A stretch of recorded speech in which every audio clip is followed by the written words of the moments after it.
Nadia Davis, VP of Marketing at CalibreMind. Thank you very much for joining. Thank you very much for having me. So, Nadia, just before we dive into some of the community questions that we've kind of gathered for you, a question I really like to ask is, how did you end up in this crazy ABM world? Have you always been in ABM? Your background, is it more performance marketing? Is it SEO? Like mine is experiential, and I've ended up in ABM, which is nuts.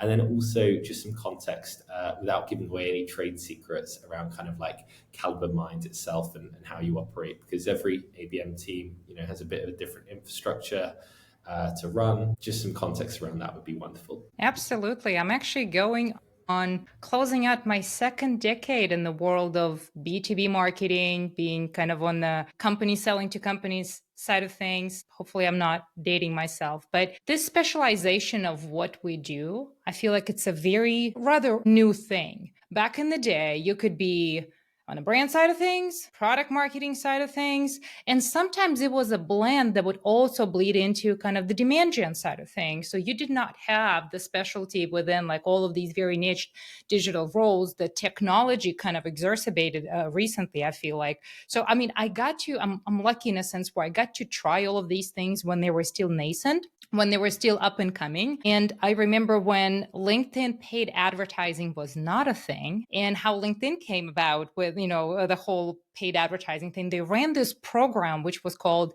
LinkedIn Aficionados. And if you wanted to be in the pilot version of those who were trying this LinkedIn advertising, which is only logical because Google was doing it, right? Facebook was doing it. They would send you this gift kit that had a round sticker. And I remember having it on my notepad and I was so proud of it. And then I peeled it off and put it on my laptop to kind of, communicate to the business, look who you have on your team. I know things about LinkedIn and it's like cutting edge, right? But the whole idea of account-based marketing is really like, I know it exploded with all of the ABM platforms coming into the scene, like in the early 2010s, maybe mid 2010s, right?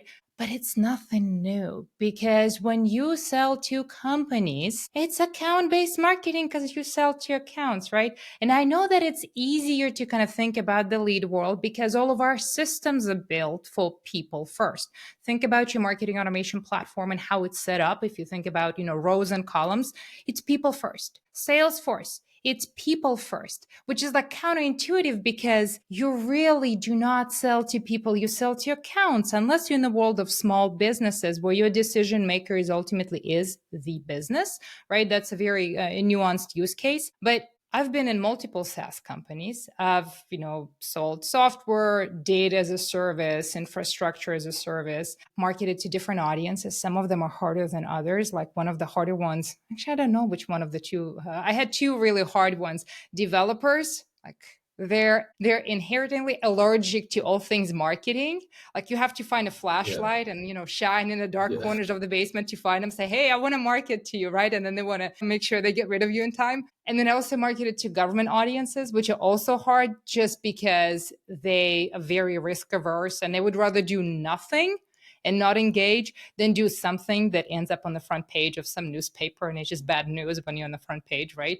So those are hard ones, but it's all account-based marketing because for you to get to the decision maker and the budget holder, sometimes it's one and the same, sometimes it's different people. That's what you do. So there's so much to unpack there already. My main takeaway from that is you love a challenge. Yes, government bodies and also cyber people that work in kind of developer roles are definitely difficult to target.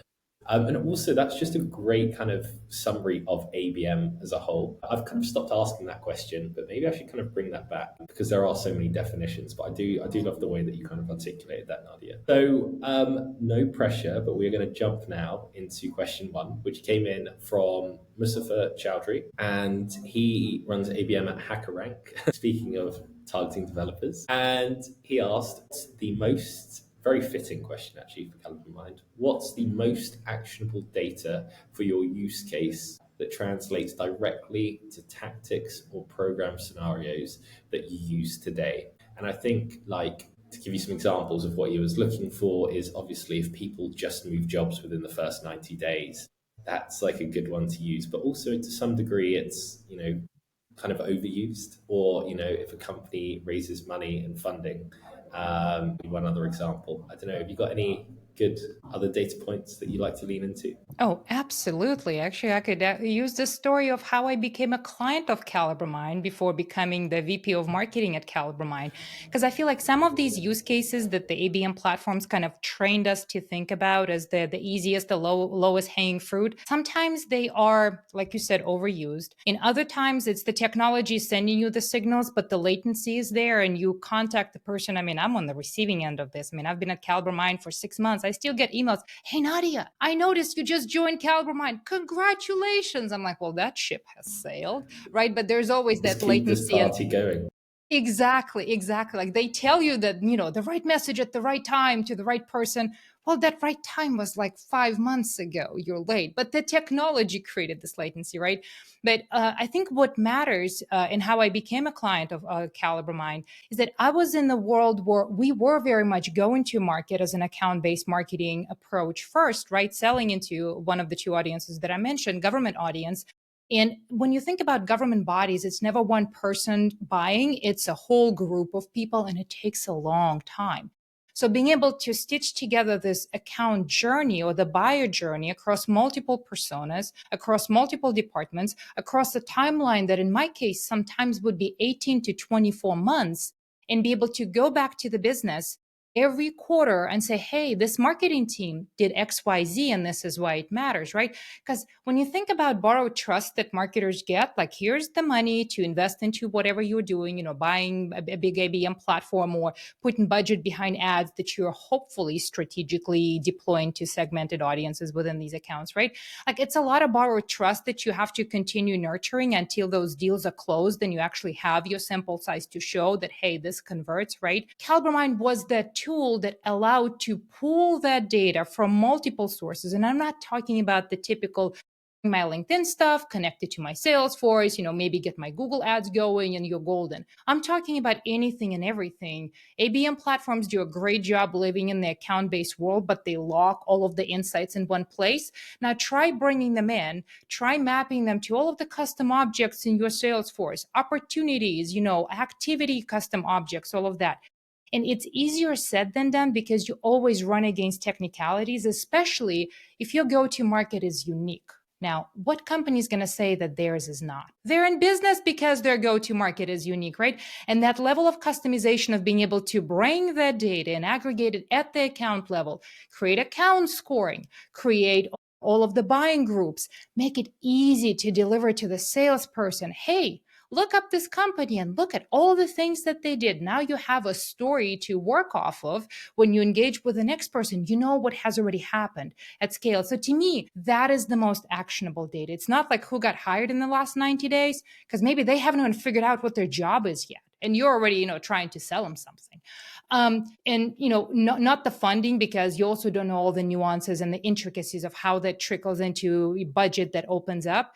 It's more like what's happening across the spectrum of the last 1, 2, 3, 4, 10 months, right? And how can your sales team leverage that and be enabled with the insights and the knowledge so that the boots on the ground can close that last mile when they're actually talking to people? Because we're all conditioned to think about top of funnel. Oh, something happened, so we're going to deploy something. Something else happened. But I feel like account-based marketing, it's more like the relationship building side of things. So when you're dating someone, you want to know everything about them. I mean, that's how the Tinders of the world came about, because it gives you the glimpse into the things that otherwise you would not know right away, right? So that's the same concept of account-based marketing. You are dating the accounts that you want to sell to. How much do you need to know about them for your messaging to be relevant? I think that's where the nuggets of gold are buried. That is a superb answer, and you're so right on like people that have just moved jobs. I've always found that a bit weird. It's like I'm excited, but I've already got a ton of stuff to learn. I don't necessarily need new ideas out the gate. I'm going to bring the new ideas from my last company to that company.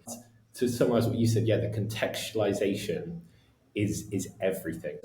Looking internally at within the CRM makes a lot of sense rather than well, you can have like third-party data intensive signals as well, but you've already got, if you can piece together all the little different objects, the answers are there. Right. People I feel don't like know that how was much data they got. Like that's what we're seeing. People don't realize how much data they're already sitting on. I feel like the natural reaction is to go and buy something else because it's just out there. But to audit your own closet and to see what you can work with, That it requires some work, requires some creativity, it requires some discovery, cross collaboration. Not enough people do that. I wonder why that is as well. I mean, we've become a bit pressed for time. I am keen on this point because it's the same with creating content as well. Everyone's obsessed with creating new bits of content or acquiring new tools, as you said.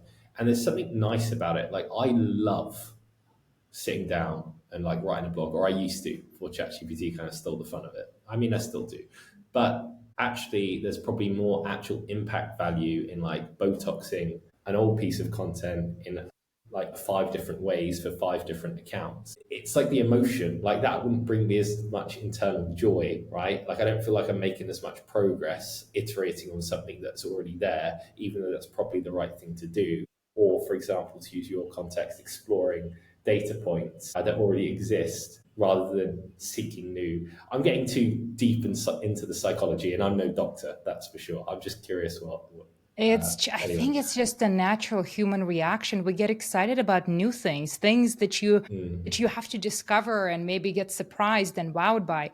Think about the whole clothing world, right? The likes of J. Crew and H&M and everybody else, they would not be in business if we were happy with our current closets, if we just laundered our stuff more often, if maybe we took it to the alteration shop and kind of figured out how we can make the existing pieces work. We donate. It makes us feel good. And then we go buy new things. The same with shelf technology, right? We would rather donate it and let somebody else figure it out. Oh, we got the BI team. They will figure it out. We're just going to go and buy this other tool that helps us get there faster. At least you hope. And then you're like, same old, doesn't work again.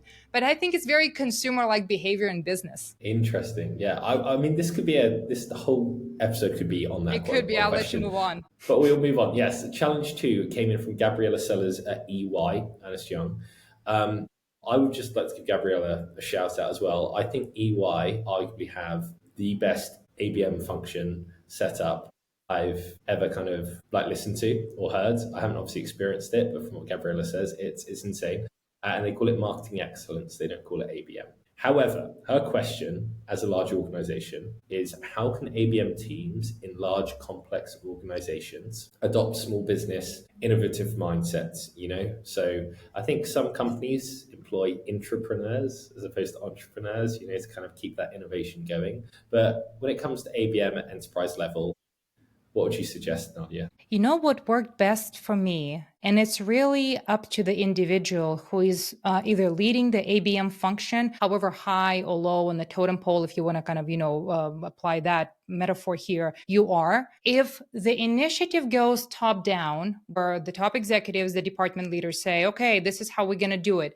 And they create a prescriptive narrative of, playbooks and operations. This happens first. We figure out our list of accounts. We all agree on it. Then it goes into the ABM platform. We create ads that we think will resonate best with, like very prescriptive kind of waterfall path. That's where the silos open up, because you get to the point of so what, and nobody knows which action they need to take. What worked for me is the other approach where it's bottoms up, where once you implemented all of that the business agreed upon, because sometimes it is what it is, it's top down, right? But you're the ABM manager, you're the one who is the closest to the data, the closest to the tools, the closest to the insights, and you see certain things that started happening, and you also understand that there's this disconnect with the sales team, and that's the proverbial ABM handoff from marketing to sales. I would go to my BDR and I would say, hey, I saw this account and they did XYZ, and we would do a screen share. And once they see that, BDRs are like this phenomenal unicorn function in the business, the way I think about them, because they are energetic, they are hungry, they're usually earlier in their career, they have, the desire to go and hunt. And once they get these signals, they take action on that. In a lot of cases, they will see the output, where it doesn't go through the official channels of something happens in Salesforce, a notification email comes, whatever, right? It's two people working together, sharing insights, and then the BDRs go and take action and reach out to the account or engage with the account, and they see the output, they see the results. 2, 3, 4 times that happens, then they become your best champion to the sales team. So then they tell you, hey, I did XYZ when they talk to their AEs, right? And I saw this and I saw that, and the account engaged, and I learned this. And now it becomes a path that everybody else adopts, where it wasn't through the formal channel of look for the notifications from Salesforce or look for an email, but it was rather, I have this one-on-one with my ABM manager that supports my segment or my market or my region or my product line. And we talk and we share what we see. So to me, that's the most actionable piece. And that's very much that entrepreneurial speed to engagement mindset that if more companies adopted these ABM programs that we heard failed, I don't think they would fail at the rate that they did. Phenomenal answer. Love it.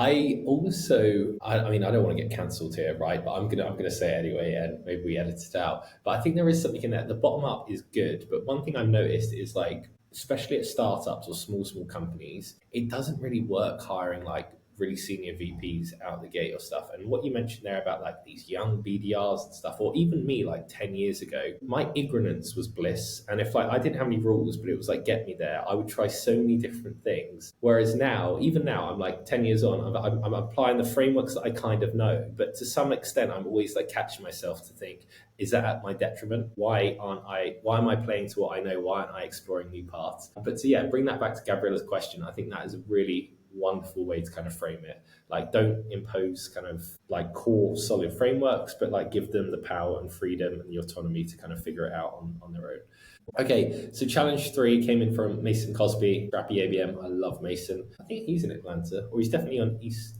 Coast. He asked, what would be your $200 a month ABM tech stack? So Mason is a friend of mine. I love Mason. I would recommend any small company that, here comes my endorsement, right? Like if they're looking for practical, down to earth way to think about what they got and how to turn that into account-based motion, like Mason is the right guy absolutely to help brainstorm, figure out like ways to go about it. And there's a good way to spend $200 within the world of ABM. You don't buy anything. You don't spend it on ads. You don't spend it on tooling. You go and hire yourself an intern for 10 hours, which is $20 an hour. You get an intern. And you give them the list of companies, say, hey, you got 10 hours. Can you find people in these roles from these companies? Because I'm missing them in my CRM. So I can improve my outreach. And then tell me what you also find about these people. Just a general Google search. If it's a specific industry that's very podcast ridden, and a lot of them out there, those people would have come on podcasts. They would have shared their thoughts and ideas and pain points. Like the amount of information that's out there that you can collect is amazing. If you want to use AI, go ahead and use AI, but sometimes listening to how people talk also matters.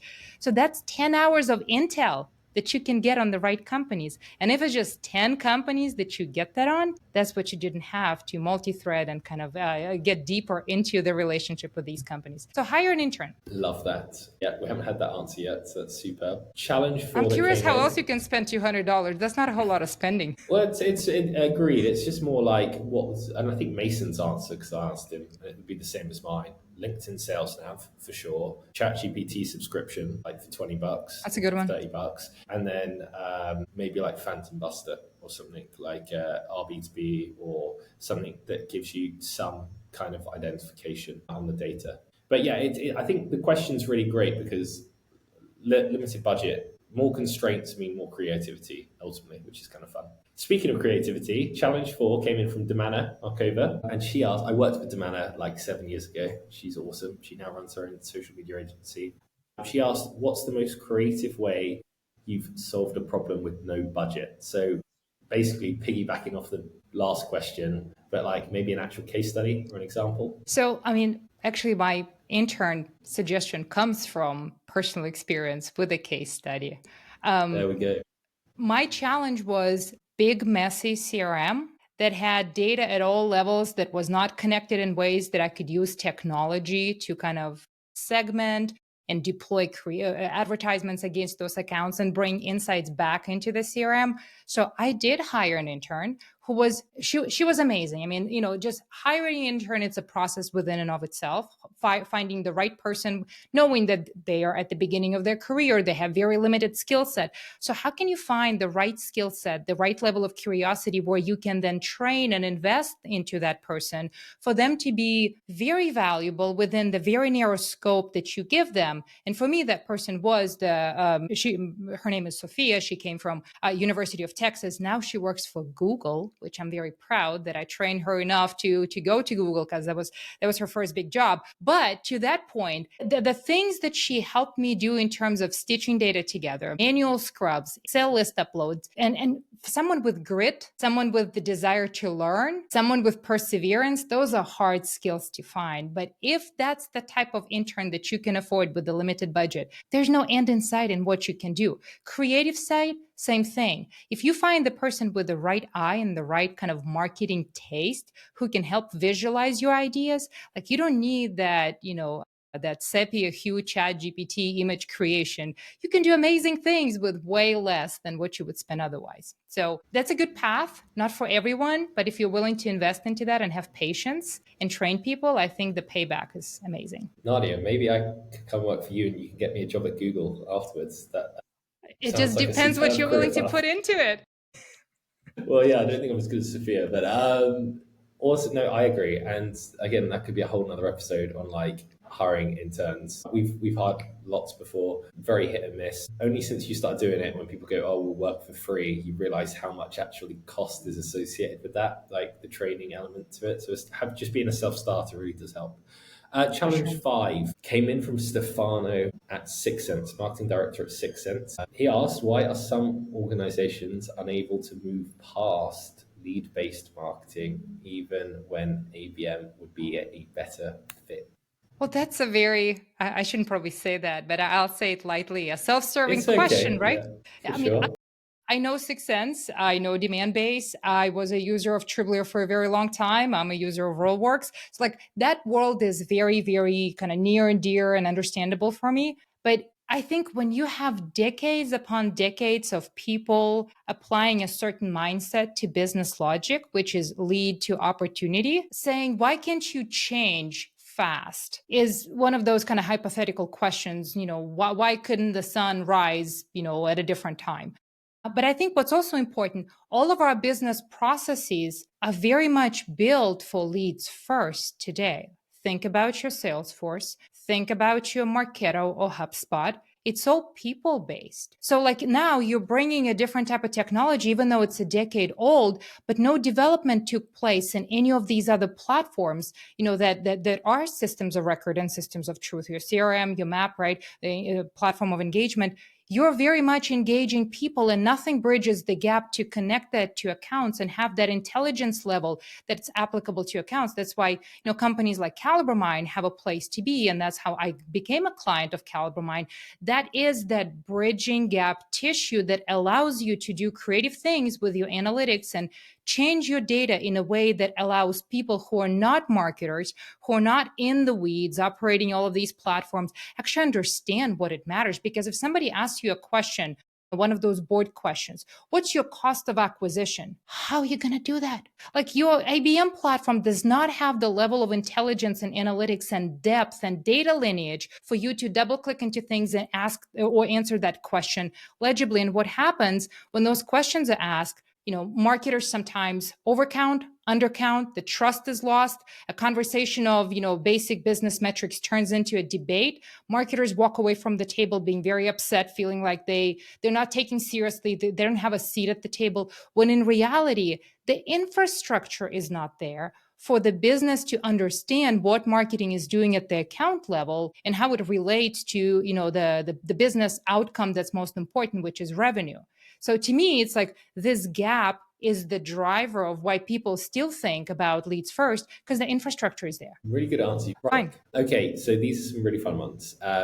Not that the others weren't, but this came in from Mike Davies at Red Hat, so big enterprise. He asked, what is one sacred cow in B2B marketing that needs to be slaughtered, and why haven't you done it yet? I think that one of the biggest ones is reaching across the aisle and just opening up the whole initiative from being a marketing first, marketing led, marketing attributed type of thing to a go-to-market exercise for the entire go-to-market team, really understanding what we're doing over here.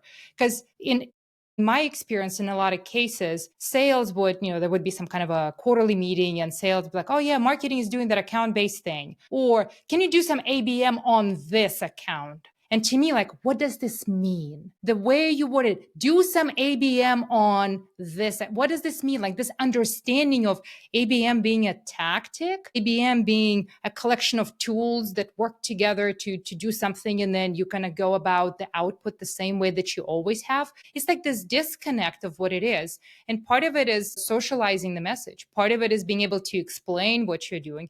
Part of it is walking that very narrow plank of not giving people too much detail to lose them in the weeds as far as all the technology and all of the connections and everything else, but yet giving them enough understanding where they're confident in what they're doing. So I think the way you package and sell the narrative and the expectations that you set, we have not done a good job as a marketing body, presenting it to the business in the way that a caveman could do it, or in terms of understanding, right? Because nobody's in business to understand marketing. Like, we complain that marketing is misunderstood, marketing is never given the seat at the table, but other functions in the business are not in business to understand marketing. It's our job to translate it in a way that other functions understand without having to spend hours and hours and hours learning a new discipline, right? And that is hard. So this siloed approach to ABM, that's the sacred cow that needs to be killed, because everybody tells you marketing should lead da da da da da. No, we all should lead through kind of this common understanding of the goals, but it's those goals that are not set out first. And it's like that mathematician Bonferroni, who lived in the 16th or 17th century, right? He had this idea where hypotheses cannot be posed to the data collected after you collected the data. You have to do it up front, and then you set out your hypotheses and you go and collect the data so you can analyze the results through the lens of what you were trying to understand. Same with ABM. Figure out what your end goal is. Make sure everybody understands, everybody's bought in, and then go and buy the tools. In a lot of cases, we do it in the opposite scenario. It's interesting as well, because again, as you were talking there, like ABM as a term gets thrown around. It almost does sound like a tactic, doesn't it? And really not kind of, it's much shorter and easier to say that than go do good sales and marketing to like our target customers. But tactics are easier to sell. Tactics are easier to understand because tactics are smaller. So maybe that's why, all of the ABM vendors or technology vendors that enable ABM, kind of cling to this notion as opposed to a broader methodology, a broader kind of philosophical framework of how you go about collaborating as a go-to-market team. Because now you're kind of branching to the consulting world. Consulting is harder to sell. Consulting takes time. Now we're just going to sell you a tactic. Can we 10x it? Can we 100x it? That's just an easier way of packaging things. But in reality, if you sell to businesses, you're already in business of account-based marketing. There's just no other way of going about it. Absolutely. The last question came in from Mariska Van Buuckering.